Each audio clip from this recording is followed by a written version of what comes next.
Congress returning from the holiday weekend today with a potential fiscal crisis brewing. Treasury Secretary Janet Yellen says the country is on track to hit the debt limit by Thursday. So we talked about this a little bit already this morning, but let's get into this a little deeper. Fox's Alexandria Huff joins us live from Washington. Good morning. Hi, Dina. Good to be with you. Yeah, if the debt limit is reached this week, the Treasury Department will have to resort to, quote, extraordinary measures. Secretary Yellen says even coming close to a default would cause the already fragile economy irreparable harm.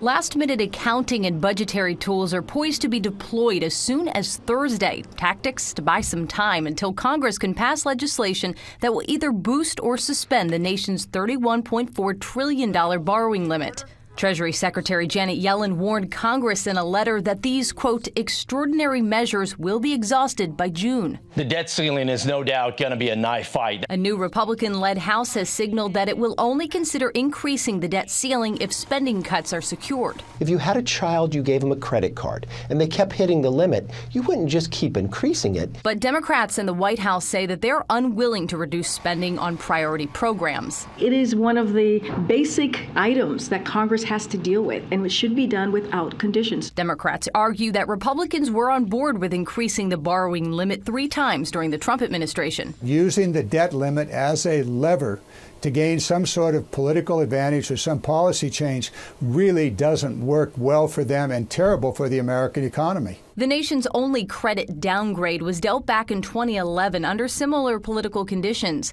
Republicans had just won the House, President Obama was in office, and the impasse eventually led to the August 8th market crash.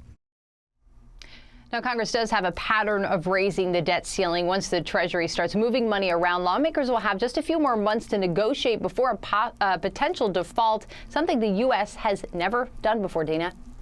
So we can assume that they're going to work this out before that has to happen. I mean, assume is a dangerous word to use, but assuming that happens, what are the concessions that the Republicans are asking for? Do we know any specifics yet? If they say, we're not borrowing any more money and here's what we're going to cut?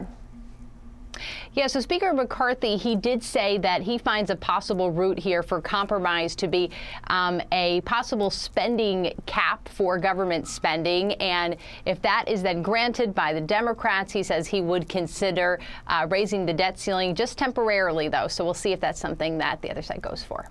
All right. Alexandria Huff, live from Washington. Thank you this morning. Sure. Thanks, Dina.